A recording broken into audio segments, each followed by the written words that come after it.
Mēs kopīgi atvērsim apostoļu darbu grāmatu, 2. nodaļu, un nolasīsim tur no 41. panta. Apostoļu darbu grāmata, 2. nodaļa, no 41. panta. Kas viņa vārdus uzņēma, tos kristīja, un tanī dienā tiem pievienojās ap 3000 dvēseļu.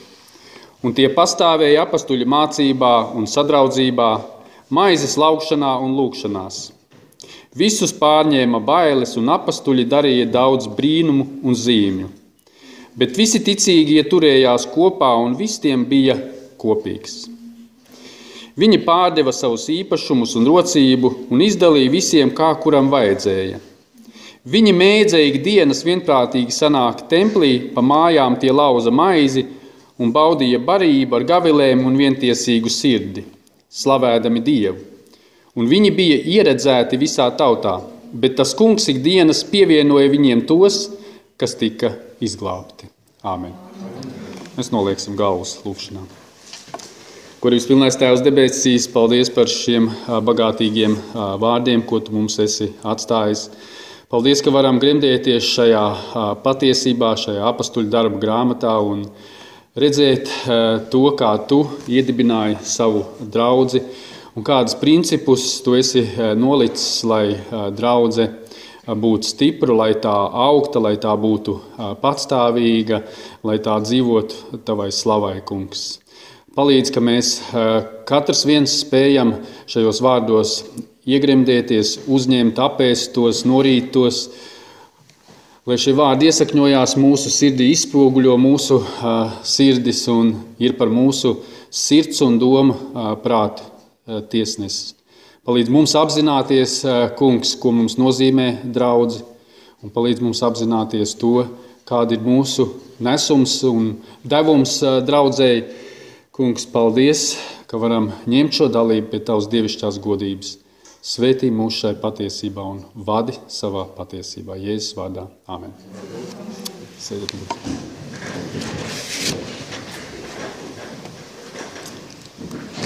Ir divas tādas ļoti skaidras Bībeles patiesības, kuras katram vienam mums savā dzīvē ir jāapliecina.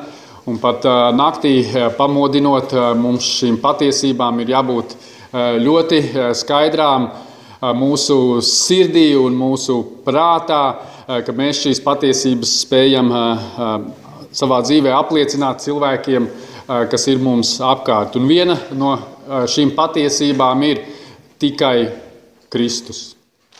Jo viņš ir vienīgais vārds zem debesīm, caur kuru mums ir dota glābšana, pestīšana, un viņš ir vienīgais ceļš, patiesība un dzīvība, kurš ved mums uz mūžīgo dzīvību. Viņš ir tas, kas ir pārāks par visu. Un šī patiesība par Kristu katram vienam mums ir jāpieņem, ka viņš ir kungs, un man viņam ir jāpakļaujās. Man ir jāpadodās viņam, man ir jāklaus viņa liecībām, pavēlēm, noteikumiem, viņa mācībai, ko viņš ir atnesis no debesīm un nodēvis savai draudzē. Un otra patiesība, kurai pilnīgi skaidrai ir jābūt mūsu dzīvē, ir tikai raksti. Tikai raksti. Jo raksti ir Dieva iedvesti.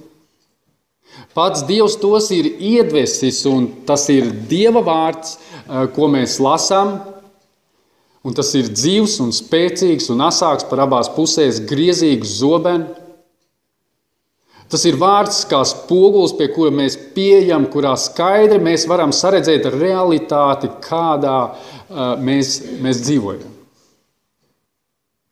Vārds ir absolūti autoritīvs, viņš ir nelokāms, viņš ir uz mūžīgiem laikiem debesīs. Zudīs viss, zudīs debesis un zeme, kā rakstīts, bet Dieva vārds viņš nekad nezudīs. Viņš mūžīgi ir tas pats. Un tāpēc mums ir ļoti nopietni jāpieiet Dieva vārdam, un es gribu, lai jums šodien sirdī ir lūkšana skatoties šajos vārdos, jo katrs vārds, kas šeit ir uzrakstīts, ko mēs šodien apskatīsim pēc Bībeles patiesības, kā dzīma draudze, kā draudze veidojās, lai tas dziļi iesakņojās jūsu sirdīs. Ka jūs spējat to uzņemt, pārdomāt, skatīties rakstos, vai tas tiešām tā ir. Vai Dievs tā runā, vai Dievs to vēlās. Un šeit šajā tekstā, ko mēs nolasījām, skaidri ir parādīta Dieva griba, ko viņš vēlās. Un šī Dieva griba mums kā Dieva bērniem, mums viņa ir jāuzņem. Vēl viena patiesība, ko es jums gribu pateikt, ja kaut kas nav šajās 66 grāmatās, ko Dievs nav runājis, tad to nepieņemiet. Ja kaut kas ir ārpus šīm 66 grāmatām, ko Dievs nav runājis, tad tam neklausiet. Bet tas, kas ir uzrakstīts šajās 66 grāmatās, tas ir Dieva vārds. Tas ir paša Dieva izdvests. Un viņš ir pietiekošs mūsu dzīvei un svētbijībai un mūsu izaugsmē. Un viņš ir arī skaidrs. Un šai skaidrībā Bībele ar to runā par to, ka tajā ir viena patiesība, tajā nav dažādas patiesības. Katrai patiesībai ir viena patiesība. Un ja Dievs ir teicis, ka draudze var būt tikai tāda, tad viņa var būt tikai tāda. Ja Bībele saka, ka Dievs ir visuvarens, neaizsniedzams, tad viņš tāds ir. Ja Bībele saka, ka cilvēks ir vainīgs Dieva priekšā, kad viņš ir grēcīgs un ka viņam ir jāmaina viņa sirds, tad tas tā ir. Jo to saka absolūti nešaubīgs, nekļūdīgs Dieva vārds. Un ir brīnišķīgi, ka mēs to varam atzīt, uzņemt un dzīvot no tā. Kad jūs dzirdat vārdu draudze, droši vien jums nāk prātā vairākas kādas salīdzinājumi. Un droši vien jūs katrs savā dzīvē esat redzējis ļoti dažādas draudzes, ļoti dažādas baznīcas. Es uzskaitīšu jums tikai dažas, kādas es spēju savā prātā ietvert. Ir draudzes, kuras ir, piemēram, ļoti krāšņas ar savām svētbildēm. Ir draudzes, kurā ir ļoti izteikta liturģija. Ir draudzes, kuras ir ļoti skaļas.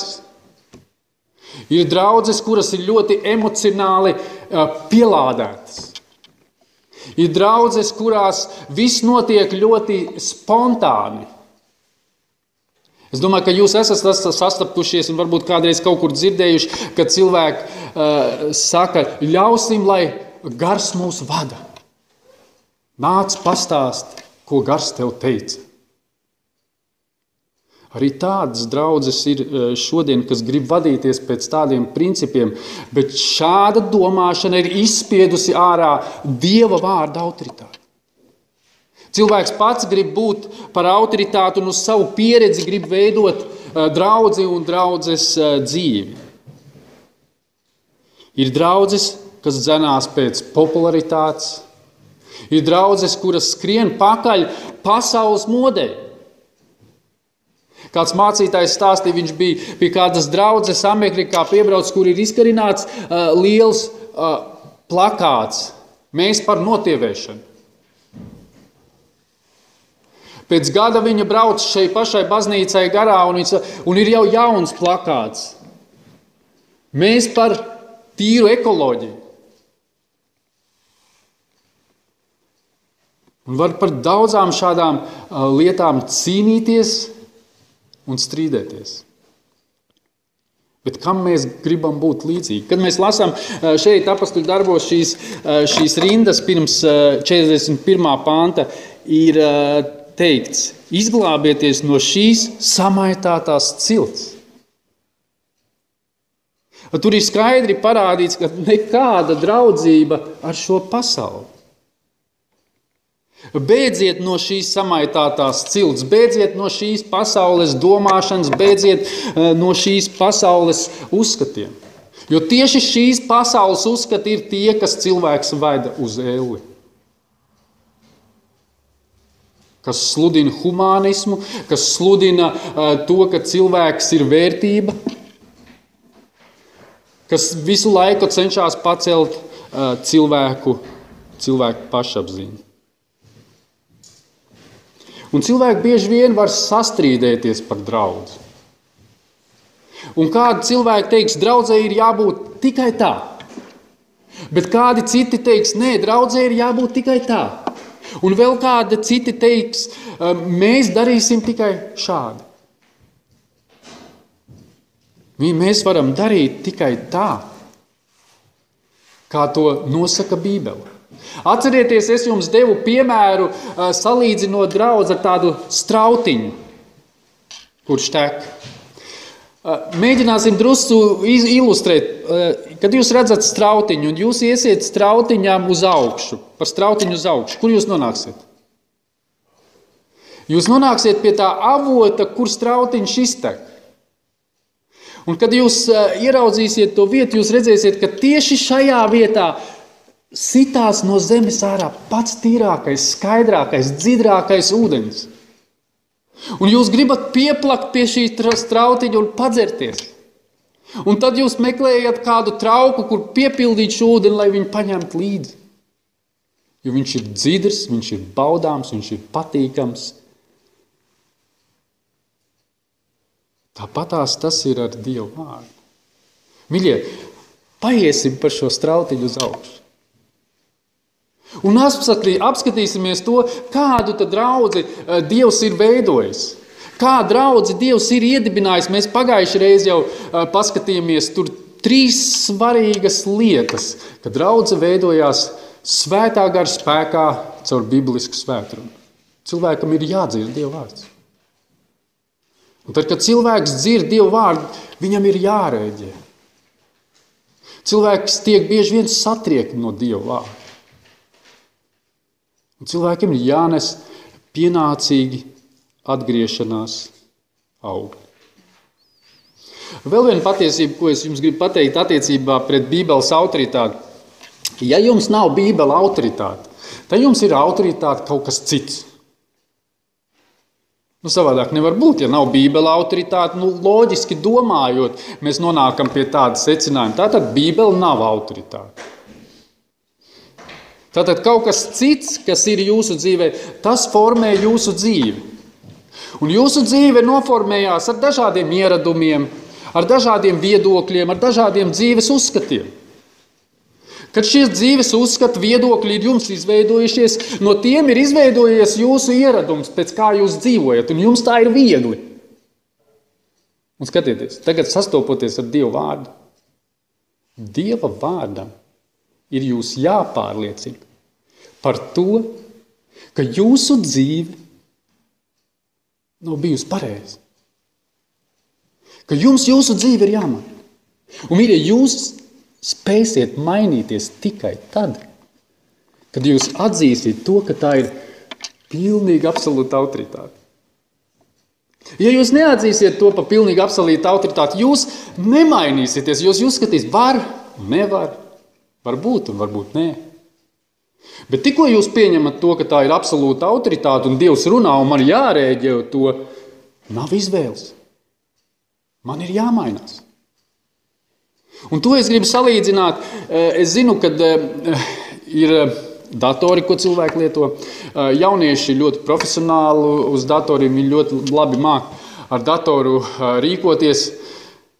Vecai paaudzī varbūt viņa pat nezin, kā nospiest tur tos taustiņus.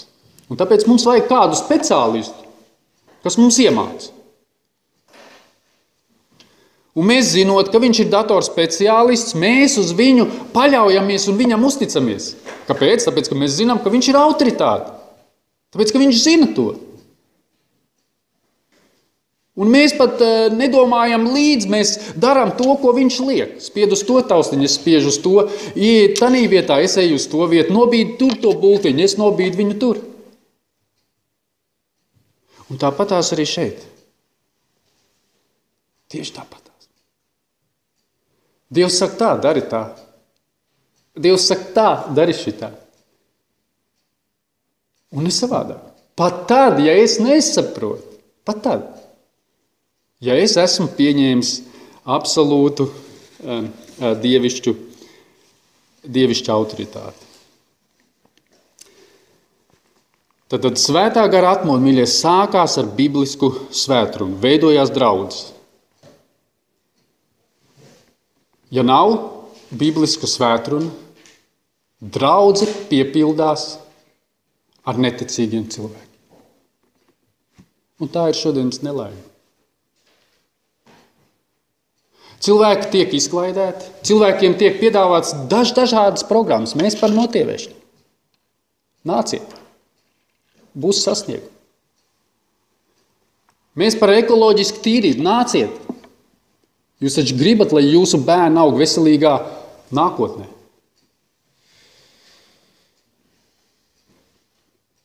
Un garīgas izaugsmes pazūd. Nav bibliskas svētrunas. Draudzē noteikti piepildīsies ar neticīgiem cilvēkiem. Un iedomājieties, ja draudzi veido neticīgi cilvēki, viņu vairs nevar nosaukt par draugu. Viņu var nosaukt par visu kaut ko, bet viņu nevar nosaukt par draugu. Mums tas ir jāsaprot.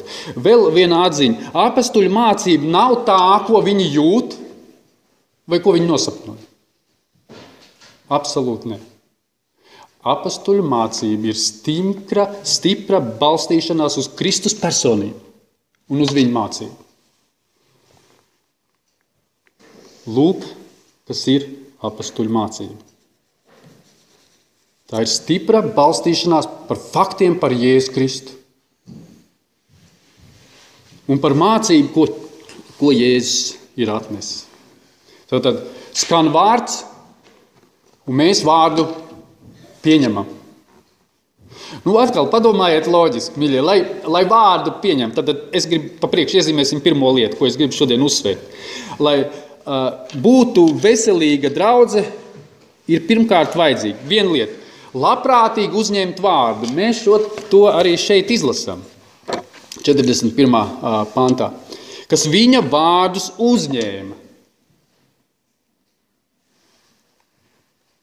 Tos kristīja. Tie kļuva par mācekļiem. Lai kļūtu par mācekli, mums ir jāuzņem Dieva vārds. Ja jūs neuzņemat Dieva vārdu, jūs neesat viņa mācekļi, kā mēs nolasījām 8. nodaļā Jāņa evaņģēlijā. Mani mācekļi ir tie, kas paliek manos vārdos. Ja mēs neuzņemam Dieva vārdu, mēs nevaram būt viņa mācekļi. Tikai loģiski. Un, lai uzņemtu Dieva vārdu, kas jums ir vajadzīgs? Kas jums ir vajadzīgs? Dzirdīgs auss. Tikai loģiski. Otrs, jums ir vajadzīgs prāts. Jums taču ir prāts. Jūs negribat noliegt savu prāta spējas pareizi. Trešais, jums ir vajadzīgs atvērts sirds. Ka jūs dzirdat, pārdomājat un ielaižat to savā sirdī. Mīļie, skaidrāk, vai es to nevaru pateikt? Ja tas nebūs, jūsu dzīves nemainīsies. Atvērts auss, skaidrs prāts, atvērts sirds. Ļaujiet, lai Dieva vārds iesakņojās jūsu sirdīs. Šeit patās tālāk, 17. nodaļā, Pāvils sludina Berojā, 11. pantā. Tie bija labvēlīgi par Tesalonikas jūdiem un vārdu labprātīgi uzņēma un pievienojās. Vēl ievērojot šeit tik katrs vārds, tik ļoti svarīgi, pievienojās. Kur pievienojās? Draudzē, ne organizācijā, ne kaut kādam interešu klubam, bet pievienojās Kristus miesai. Kolosiešu vēstulē 3.16 izlasiet: Kristus vārds, lai bagātīgi mājo jūsos. Pamāciet un paskubiniet cits citu visā gudrībā ar psalmiem, žēlastībā dziedādami savās sirdīs Dievam. Lūk, kas ir vajadzīgs. Vajadzīgs ir uzņemt vārdu un uzņemt bagātīgi Dieva vārdu. Ja jūs neuzņemsiet Dieva vārdu, no kā tad jūs dzīvosiet? No kā veidosies jūsu dzīve? Tad veidosies, kā jau es teicu, no cita viedokļiem, no savas paša pieredzes un ne no Dieva vārda. Galatiešu vēstulē 6.6. Pirmkārt, šito vārdu bieži vien pat nepareizi nolasa. Es gribu, lai jūs iedziļināties, bet tas, kas mācās to vārdu, dalās visās labās lietās ar to, kas viņu māca. Sakiet, kā jūs viņu sadzirdējat? Parasti to attiecina uz mani. Viņš saka, tu mācies, tu dalies visās labās lietās. Bet te tā nav rakstīts. Ziniet, kā te ir rakstīts? Es jūs mācu. Un jūs dalaties ar to, ko jūs esat dzirdējuši.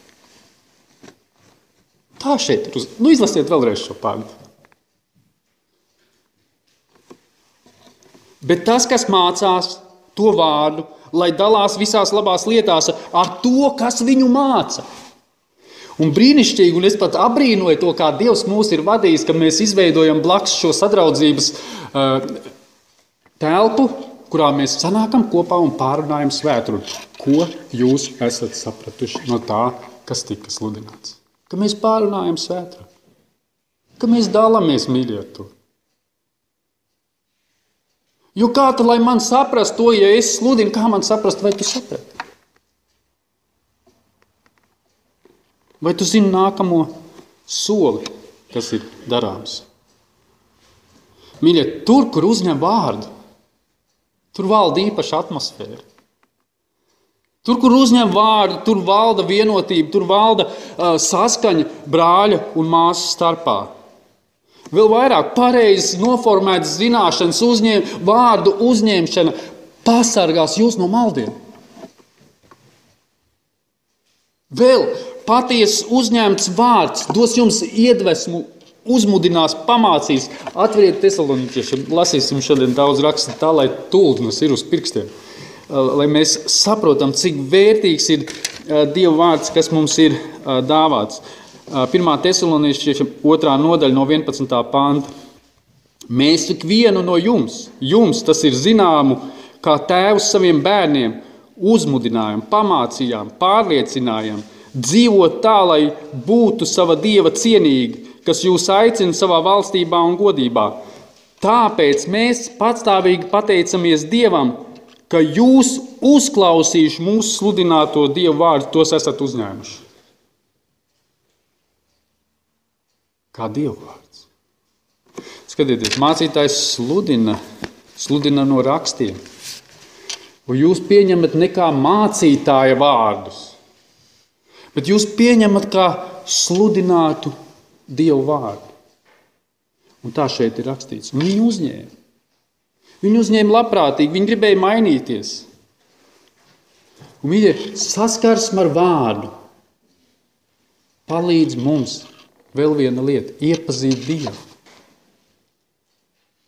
Jo Dievs daudzkārt un dažādi runājis. Šajās pēdējās dienās viņš runā caur savu dēlu, caur mācību. Ebreji 1. nodaļa, 1.2 panti. Saskarsme vārdi, mīļie, palīdz mums iepazīt Dievu. Tāds, kāds Dievs ir. Visu varens, neaizsniedzams.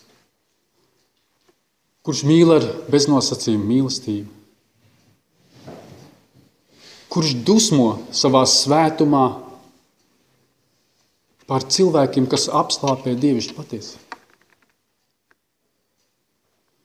Tad pirmā lieta – uzņemiet vārdu. Otra lieta, ko mēs šeit redzam apastuļu darbu grāmatā, ir paklausība. kur es šo vārdu izlasīju un kā es viņu sadzirdēju, es jums gribu, tur ir viens vārds. Tos kristīja. Ko tas nozīmē? Viņu vārdu uzņēma un viņi tika kristīti. Tātad ir tāds nākamais solis. Es piekrītu, Dievs, tam, ko tu saki. Un es gribu mainīties. Es gribu tev piederēt. Un ar savu kristību es gribu tevi apliecināt. Es gribu apliecināt, ka tu esi kungu kungs. Ka tu esi ķēniņš. Ka tu esi varas un slavenības pilns Dievs. Lūk, tas mums ir vajadzīgi. Tad, kad jūs dzirdat vārdu, ne tikai dzirdēt, bet paklausīt viņam. Jo, ja jūs tikai vārdu uzņemsiet un neļausiet vārdam darboties jūsu dzīvēs un nedarīsiet to tā, kā Dievs to saka, nekas jau atkal nemainīsies. Tad uzņemot vārdu, ir jāspēr nākamais solis, ka tev ir jāpaklaus. Ja jūs atvērtu 28. nodaļu Mateja evaņģēlī, tur ir lielā pavēle, ko Jēzus dod mācekļiem. Man ir dota visa vara debesīs un virs zemes, un ejiet, dariet par mācekļiem visas tautas. Tas ir tos tautās, kuri atsauksies. Un tālāk tur ir atkal, kad jūs kristiet tos un māciet viņiem pildīt visu un darīt, kā es esmu to nolicis un pavēlējis. Skatieties, šeit ir tāds, jūs sludināt, jūs nesat vārdu, ja cilvēki atsaucās, mēs viņus kristām un mācam atkal. Mācam viņus turēt visu, kā Dievs to savā patiesībā un savā vārdā ir noticis. Un šī liecība ir, mīļie, mēs atsakamies no bezdievības. Mēs atsakamies no savas grēcīgās dzīves. Lūk, ko nozīmē kristība. Es apliecinu, es atsakos no savas bezdievības. Atsakos no saviem grēkiem. Un otrs, es piekrītu pieņemt Kristus valdīšanu savā dzīvē.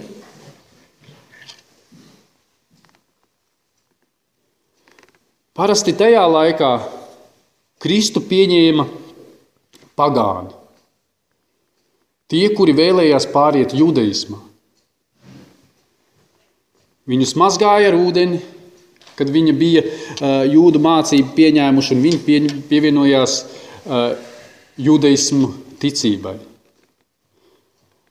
Kristība pat par sevi nenomazgā, mīļie, mūs no grēka. Tā tas nav. Bet kristība simbolizē jaunadzimušu cilvēku, kurš vēlās piederēt Kristus miesai. Kristus draudzē.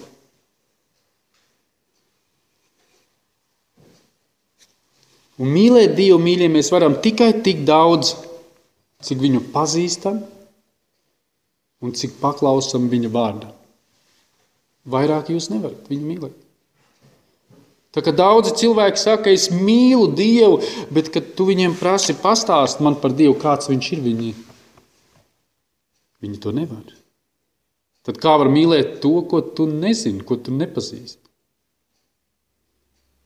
Un jūsu mīlestība uz Dievu augs tikai tik daudz, cik jūs viņu pazīstat. Jo vairāk jūs viņu iepazīsiet, jo vairāk jūs viņu iemīlēsiet. Jo jūs sapratīsiet un apzināsieties to, ka viņš ir tas, kas valda pār visu universu. Viņš ir tas, kas nosaka visu dzīves kārtības. Viņš ir tas, kas dod dzīvību un kas nosaka cilvēku dzīves sākumu un galu. Un viena nopietna lieta, es gribu šeit pieminēt, ja jūs neesat izpirkts, Dievs nav jūsu draugs. Nav. Ja jūs neesat izpirkts, Dievs ir jūsu ienaidnieks.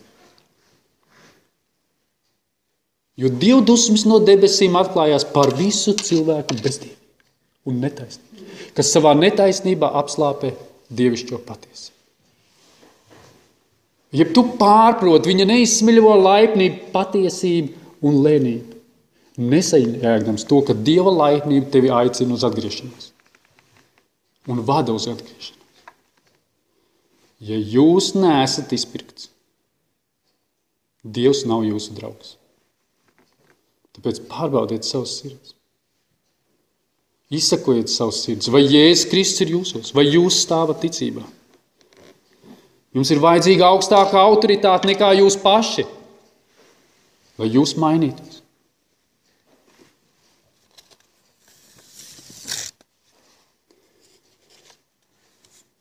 Es šeit atradu pavisam 10 lietas. Šodien mēs iziesim tikai 5 daudz, jo viņas ir vajadzīgas uzsūkt sevi.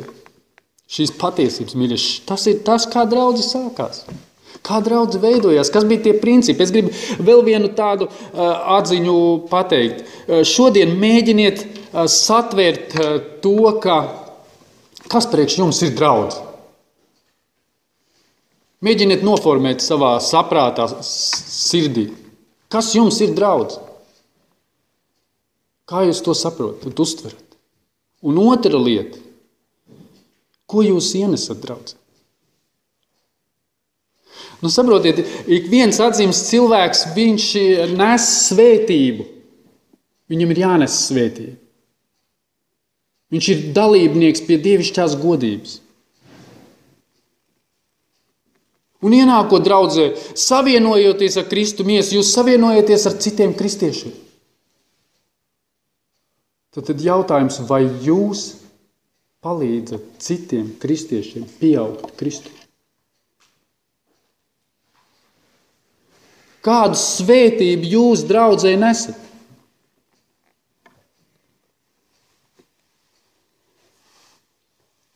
Šonedēļ man bija daudz lielas pārdomas par daudzām dažādām lietām. Visvairāk par izaugsmi mūsu dzīvē, ka tā tik ļoti nepieciešama. Mēs apvainojamies, mēs turam rūgtumu. Un šeit no kanceles sludināt es varu uztaisīt tādu vispārēju masāžu. Un cerēt uz to, ka šajā masāžas rezultātā es uzspiežu uz jūsu to sāpīgo vietu, kas vajag mainīt. Bet ir īpašā masāža. Kad tu zini, tev ir problēma, es eju pie tevīm un uzspiežu uz to punktu. Un tas vairs nav tik patīkami. Un tas ir labi, ka mums ir tādas sadraudzības, ka mēs redzam, mēs dalamies, mēs atsaucamies vārdam un mēs dalamies ar to, kas ir mūsos, kā mēs ticam, par ko mēs esam pārliecināti. Kāds ir nākamais solis, kur man būtu un kā jāvirzās. Un, mīļie, mums nāksies uzņemties atbildību Dievu priekšā. Un mēs nonākam pie 3. punkta. Rūpes par jaunadzimušiem. Rūpes par jaunadzimušiem cilvēkiem. 41. pants. Vēlreiz nolasam. Kas viņa vārdus uzņēma, tos kristīja. Un tādā dienā tiem pievienojās ap 3000 dvēseli. Mīļie, pievienojās 3000 dvēseli. No ar viņiem taču ir jāstrādā. Par viņiem ir jārūpējās. Mums pat, ja viens cilvēks pievienojās, mēs viņam nepievēršam uzmanību. Bet te pievienojās uzreiz 3000 cilvēku, par viņiem bija jārūpējās, rūpes par jaunadzimušiem cilvēkiem, par jaunadzimušiem kristiešiem. Visu laiku ir jāmasē viņu sirds. Un šis uzdevums nāksies jums uzņemties. 1. Pētera 2:5 un 9 līdz 9. pantam ir rakstīts: un uzceliet no seviem pašiem kā dzīviem akmeņiem garīgu namu un topiet par svētu priesteru saimi, nesot garīgus upurus, kas Dievam patīkami caur Jēzu Kristu. Viņa mēs ceļam no sevis pašiem garīgu namu. Dieva mīļoto draudzi. To, ko viņš ir ar savām dārgajām asinīm atpircis. Un tāpēc mums ir jāsaprot, kā tad īsti darbojās draudze. Kā viņa veidojās. Un viņa veidojās tā, uzņem vārdu, paklaus vārdam, rūpējās par jaunadzimušiem kristiešiem. Un nepārdzīvojiet par to, ka jums kāds kaut ko norāda. Arī man daudzi kaut ko norāda un pamāca. Un tas mums ir vajadzīgs.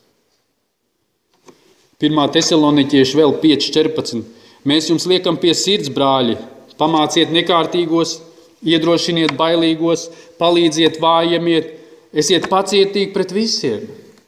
Paskatieties, cik daudz norādes kristiešiem.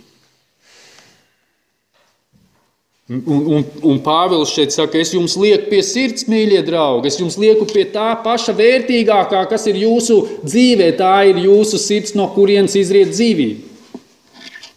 Un es jums lieku pie sirds, pamāciet nekārtīgos, iedrošiniet bailīgos, palīdziet vājiem, esiet pacietīgi pret visiem. Un atcerieties, mēs reiz kādā svētrunā runājam to, ka izejas materiāls jau visur ir vienāds. Cilvēks ir pirmkārt lepns, egoistisks, nepateicīgs, nav pietiekuši nodošanās. Cilvēks konkurē un vēlās konkurēt, jo vēlās sev uzmanību. Ir nepietiekams garīgs izaugsms, un mūsu sirdīs ir daudz elku, ko mēs paši neapzināmies. Un tas viss ir jātīr, tas viss ir jāmazgā Kristus asinīs, Kristus dotā mācībā, vārdā. Tam ir jānotiek mūsu dzīvē.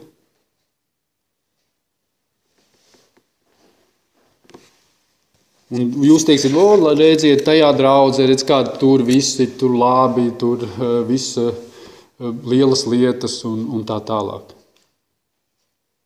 Viņa izējas materiāls visur ir vienāds.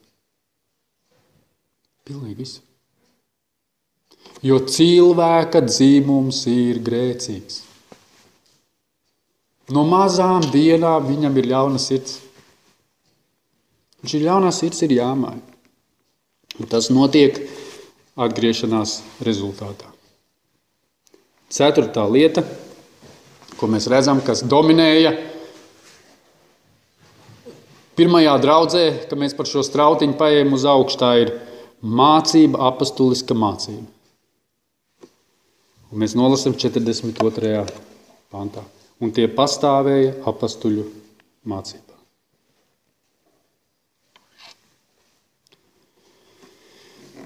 Mums ir kad mēs vārdu uzņemam, bieži vien esat droši vien redzējuši cilvēku, kur ļoti labi zina vārdu. Un viņi tos tekstus var bārstīt pa labi un pa kreisi. Un tajā pašā laikā mēs redzam to, ka šim cilvēkam nav izveidojies pēc vārda mācība. Mēs varam zināt daudz Dieva vārdu, bet Dieva vārdam mums ir jāved pie mācības. Skaties, viņi uzņēma vārdu un šie vārdi formēja viņiem mācību. Mācība par Dievu, mācība par Kristu, mācība par glābšanu, mācība par pēdējiem laikiem un tā tālāk. Un tas bija viņiem dzīves ieradums, viņi ikdienas sanāca kopā, tur ir rakstīts. Tā bija viņa dzīves rutīna, kaut mums būtu katram šāda dzīves rutīna. Ka mēs nākam kopā un mācamies Dieva vārdu. Protams, ir arī cits veida draudzes, kuras saka, nevajag vārdu, vajag garā dzīvot. Un viņi pielieto 1. Jāņa 2.27. Tev ir dots svaidījums no Dieva, ka tu zini visu. Ziniet, izlasiet šo nodaļas kontekstu. Šis nodaļas konteksts viss runā.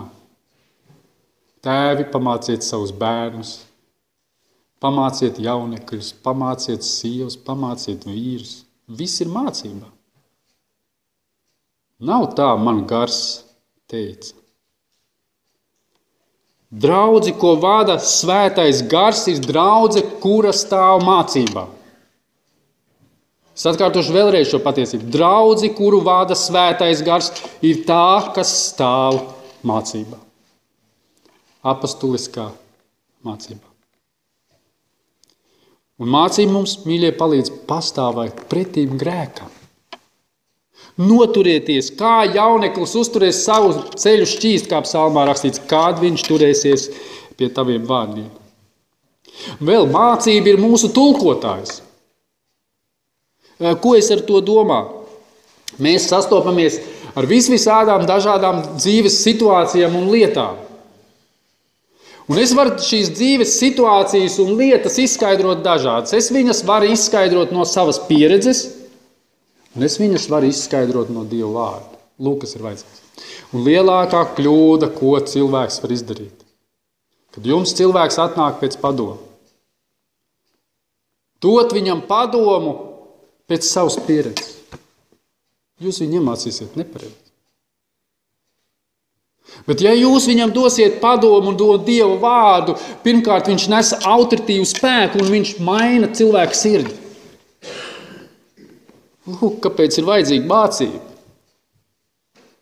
Jo tikai mācība maina cilvēku sirdi, domāšanu, uzskatus, viedokļus, reakcijas, kādas mums ir.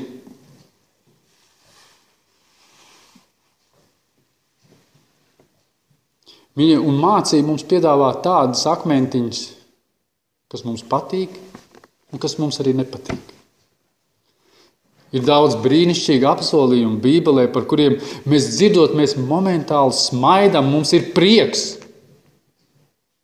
Bet ir tādi akmentiņi, kas saka, ja kas grib man nākt pakaļ, lai aizliedz sevi un sako man, kur tu liksi to akmeti? Un viņš ir jāieliek tavā ticības dzīvē. Kur tu viņu ieliksi? Jo tev ir sevi jāizliedz. Romiešu vēstule, 12. nodaļa, 2. pants. Un nekļūstiet šai pasaulē līdzīgi, bet pārvērtoties, atjaunotamies savā sirdsprātā un garā. Skatieties, process. Kāpēc? Kāpēc tas ir vajadzīgs? Tur tālāk ir rakstīts, lai jūs saprastu, kāda ir Dieva griba. Lūk, kāpēc tas ir vajadzīgs. Lūk, kāpēc ir vajadzīga mācība. Kāds mācītājs ir salīdzinājis to, ka mācība ir kā iemaukt. Un tāpēc vienā psalmā pat ar ironiju psalmis saka, neesiet kā mūļi, kam iemaukt un laužņi jāliek mutē, jo jūs nezināt ceļu pie Dieva. Mīļie, mācība mūs notur pie Dieva, notur pie Dieva varenības, pie Dieva beznosacījuma mīlestības. Tieši mācība tas tā ir, kas to dara, tie kā iemaukt mums. Un tāpēc psalmists tā saka, vai tiešām nepietiek tikai ar iemauktiem, vēl laužņus vajag likt jūsu mutē, lai jūs pagriezt pareizā virzienā? Un bieži vien tas ir tiešām vajadzīgs. Tātad, mīļie, Dieva vārds ir autoritātīvāks nekā jūsu viedoklis. Viņš nes lielāku spēku. Šim spēkam nekas nav piemērojams. Dieva vārda autoritāte liek paklausīt mums un mainīt mums mūsu dzīves. Pieņemt evaņģēliju un dzīvot no evaņģēlija patiesības. Atgādināsim šīs 4 lietas un tad vēl pie pēdējās lietas. Ja? Tad pirmais, kas mums ir vajadzīgs, uzņemt vārdu un darīt to labprātīgi. Otrais, mums ir jāpaklaus vārdam. Trešais, tas viss šeit ir rakstīts, mums ir jārūpējās par jaunadzimušiem kristiešiem. Mums nāksies uzņemties šo atbildību.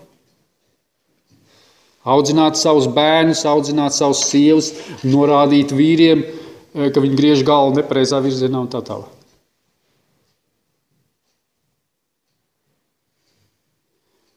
Un tad dominē apostuliska mācība. Šiem vārdiem, ko jūs esat uzņēmuši, jānoformē jūsu dzīvu mācībā. Skaidrā, bibliskā mācībā. Skatieties, viņi, kad viņiem izlējās svētais gars, kā uguns mēlis uz viņiem nolaidās.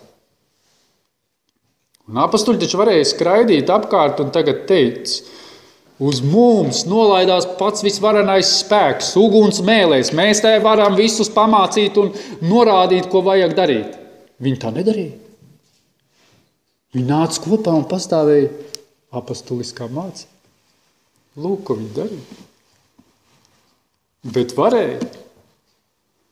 Varēja skraidīt apkārt un sevi apliecināt. Un 5. lieta, kas mums ir vajadzīga, tā ir brāļu draudzes sadraudzība. Bija kopējā sadraudzībā. Un tie pastāvēja apostuļu mācībā un sadraudzībā. Šodien šīs 5 lietas. Nākošreiz būs vēl 5 lietas, un tad būs vēl 5 lietas.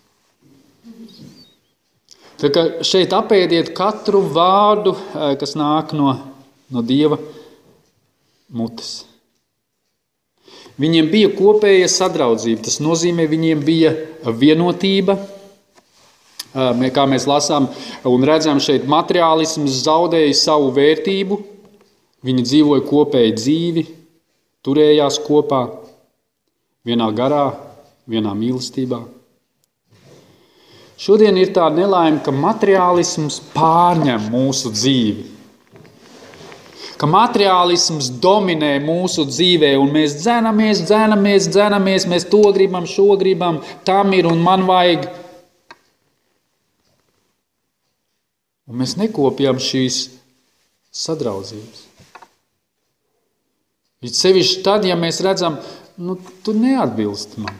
Tu neatbilst manai domāšanai, tu neatbilst manam stāvoklim un tā tālāk. Cilvēki sāk dalīt. Bet viņi turējās kopā vienā mācībā.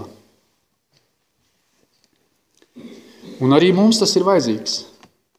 Tā bija, kāds mācītājs, tā bija tik saistīta kopēja dzīve, ka viņa bija pilnīgi nesaraujama. Es gribu jums atvērt vēl no Efesiešu 4. nodaļu, nolasīsim. Ja?